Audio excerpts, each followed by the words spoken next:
manajemen pusat. Saya kira manajemen kontrol oleh komisaris, manajemen kontrol oleh direksi harus detail. Manajemen itu ada yang namanya direksi, dirut dan direksi, kemudian ada juga yang namanya untuk pengawasan yang komisaris, yang semuanya itu dipilih lewat proses yang namanya proses TPA. Dilihat oleh Menteri BUMN, dilihat oleh Menteri SDM, kemudian lewat TPA, baru masuk ke saya. Jadi semuanya lewat proses. Tidak bisa semuanya secara ujuk-ujuk. Karena sekali lagi ini menyangkut pengelolaan aset yang sangat besar. Koruptor Pertamina bisa dihukum mokat, ternyata mungkin aja coy. Nih, kasusnya kan dari tahun 2018 sampai 2023. Berarti perbuatan mereka itu juga dilakuin pas pandemi, dalam masa bencana loh ini. Gila. Negara lagi susah, mereka malah korupsi gede-gedean impor minyak mentah. Nah, Jaksa Agung juga nyampein kalau hukuman mokat itu mungkin aja. Kita akan melihat dulu apakah ada hal-hal yang memberatkan dalam situasi COVID dia melakukan perbuatan itu, dan tentunya ancaman hukumannya akan lebih berat. Bahkan dalam kondisi yang demikian bisa-bisa hukuman mati. Tapi kita akan lihat. Perang melawan korupsi digas, beragam hoax dan kebohongan menyebar. Ini terlihat sekali dalam perang melawan mega korupsi di Pertamina yang dilakukan Kejaksaan Agung. Kini beredar lebih dari 10 video di medsos yang bilang Kejaksaan Agung menemukan bahwa dalam korupsi Pertamina ada nama-nama tokoh penting terlibat. Saat ini sendiri kan sudah ada 9 tersangka ditahan. Tersangka utamanya adalah Rifa Sihaan, Direktur Utama Pertamina Patraniaga, serta 8 petinggi Pertamina dan mitra swasta lainnya. Tapi sebenarnya, kata video-video ini, penjahat sesungguhnya adalah mereka yang berada di pusat kekuasaan Indonesia. Disebutlah nama-nama Erick Thohir, Boy Thohir, Arya Sinulinga yang adalah staf sus Erick, serta Kapolda Jakarta Karyoto. Nama Boy mungkin tidak terlalu terkenal di mata masyarakat umum, tapi dia adalah kakak dari Menteri BUMN Erick Thohir dan adalah pengusaha tambang batubara dengan grup perusahaan di bawah bendera Adaro Energy. Kasus Pertamina yang diperkirakan menimbulkan kerugian negara hampir 1.000 triliun dalam 5 tahun saja sudah menggegerkan. Apalagi kalau sekarang dikatakan bahwa korupsi raksasa itu melibatkan menteri yang dianggap sangat berpengaruh, kakaknya yang adalah pengusaha kelas wahid, seorang kapolda dan staf khusus yang selama ini memang dikenal aktif mewakili sang menteri. Menurut si pembuat video, data tentang keterlibatan elit ini diperoleh dari catatan penyidik Kejagung yang bocor. Untunglah Kejaksaan Agung segera membantahnya. Menurut Kejagung, informasi itu hoax atau bohong. Kepala Pusat Penerangan Hukum Kejagung, Harli Siregar menyebut isu adanya kebocoran catatan penyidik Kejagung itu tidak benar dan menyesatkan. Saya rasa penjelasan Kejagung ini penting karena mereka adalah aktor utama dalam penyidikan mega korupsi ini. Perang melawan korupsi adalah langkah yang sangat penting di Indonesia, dan itu akan terhambat ketika prosesnya diganggu oleh informasi-informasi yang sensasional tapi bohong. Bisa dibilang pembuat rangkaian video bohong ini sangat serius, berusaha menyesatkan pengetahuan masyarakat. Mereka mungkin berharap kebohongan yang diulang-ulang akan diterima sebagai kebenaran. Mereka berusaha membanjiri ruang media sosial dengan kebohongan yang tampil dengan gaya yang format berbeda, tapi pada dasarnya semua intinya sama. Mereka membangun kisah bahwa sebenarnya ada yang ditutup-tutupi dalam hasil penggeledahan Kejagung terkait korupsi Pertamina. Judul videonya beragam. Misalnya saja, Buku Gelap Kejagung membuka fakta hasil oplos BBM Pertamina. Ada pula yang disertai seruan, periksa Erick Thohir atau peringatan Pertamina Gate semakin liar. Sejumlah poin utama yang termuat dalam video ini adalah kurang lebih begini. Pertama, mereka menantang penonton untuk berpikir Mengapa mega korupsi Pertamina ini bisa dilakukan dengan cara segila seperti yang sekarang kita lihat? Jawabannya, kata mereka, adalah karena skandal ini melibatkan banyak tokoh elit. Si pembuat video bilang, dalam berita acara pemeriksaan yang dilakukan kejaksaan terhadap para tersangka, terdapat informasi penting yang ditutupi. Ternyata para tersangka koruptor ini mengaku mengikuti arahan dan dijamin keamanannya oleh Boy Thohir dengan bantuan Menteri BUMN Erick Thohir. Temuan itu juga didukung hasil penggeledahan rumah Riza Khalid, ayah salah satu tersangka. Di sana, Kejagung berhasil mengumpulkan barang bukti berupa catatan keuangan dan dokumen yang menunjukkan keterlibatan Boy Thohir, Erick Thohir, dan beberapa tokoh berpengaruh lainnya.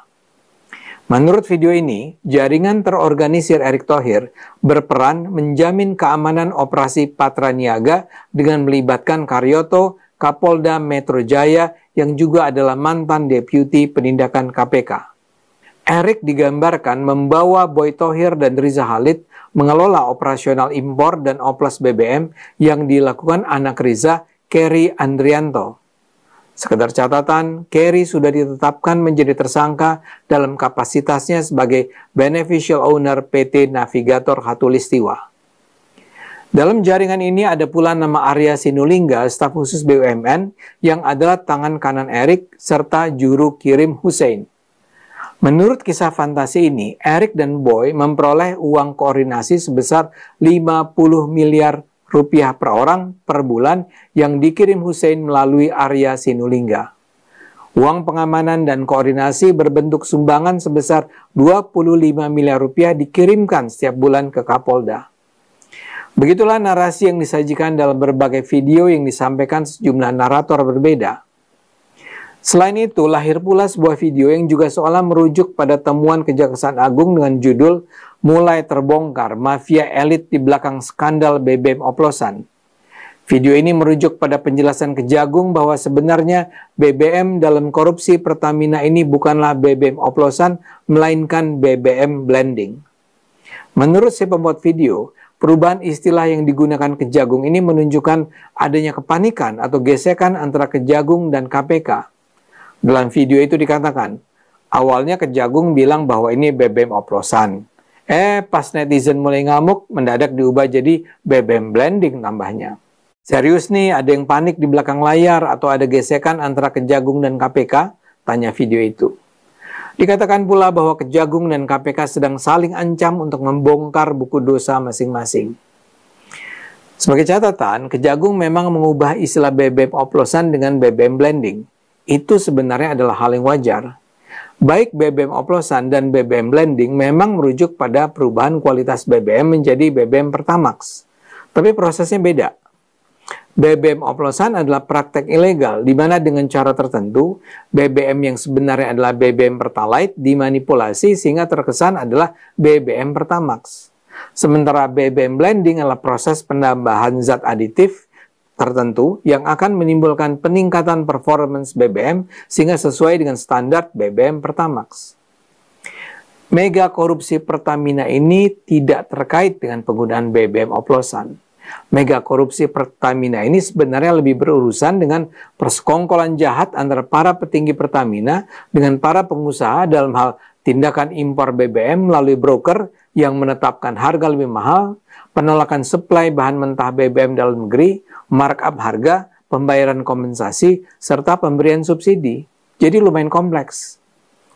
Tapi kesalahan penyebutan istilah tersebut kemudian digoreng sedemikian rupa untuk menunjukkan bahwa ada hal mencurigakan terkait langkah Kejagung. Apalagi Kejagung memang sempat menyatakan agar masyarakat tidak kehilangan kepercayaan dan meninggalkan Pertamina. Tambahan lagi, Erick juga diketahui bertemu Jaksa Agung ST Burhanuddin pada jam 11 malam. Padahal itu adalah sebuah pertemuan biasa saja antara seorang menteri yang salah satu perusahaan di bawah tanggung jawabnya melakukan tindak korupsi dengan kejaksaan yang sedang menyidik korupsi tersebut.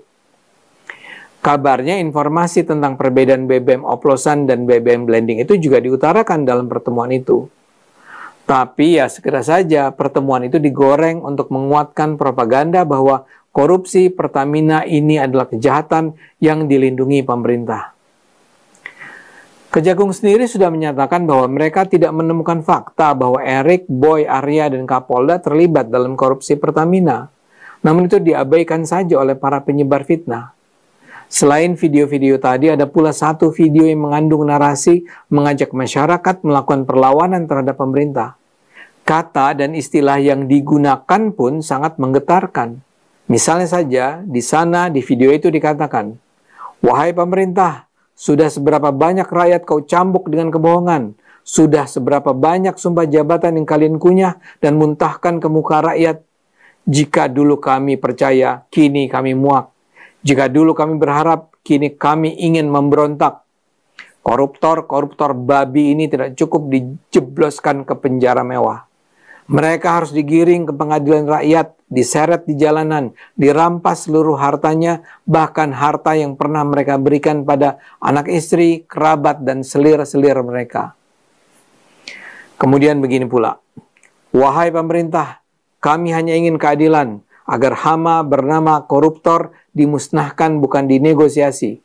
Dan jika kalian tak mampu, izinkan tangan-tangan kami yang bekerja. Karena bagi kami, koruptor adalah musuh bersama, dan musuh rakyat adalah musuh negara. Ingat, 100 hari bukan waktu pendek, dan kesabaran kami bukan sungai tanpa tepi. Jika pemerintah terus diam, tunggu saja. Api di dada rakyat akan membakar istana kalian." Seperti saya katakan, di belakang video ini pasti ada para penjahat yang sedang berusaha menggagalkan upaya pembongkaran mega korupsi Pertamina. Mereka akan terus menyebarkan kebohongan, fitnah, dan ujaran kebencian bila Kejagung terus melakukan pembongkaran. Kita harapkan saja pemerintah tidak akan mundur satu langkah pun. Korupsi Pertamina ini adalah korupsi dengan jumlah kerugian negara terbesar dalam sejarah Indonesia. Kita jangan dengar fitnah-fitnah mereka. Kita harus bersama selamatkan Indonesia. Ayo gunakan akal sehat, karena hanya kalau kita gunakan akal sehat, Indonesia akan selamat.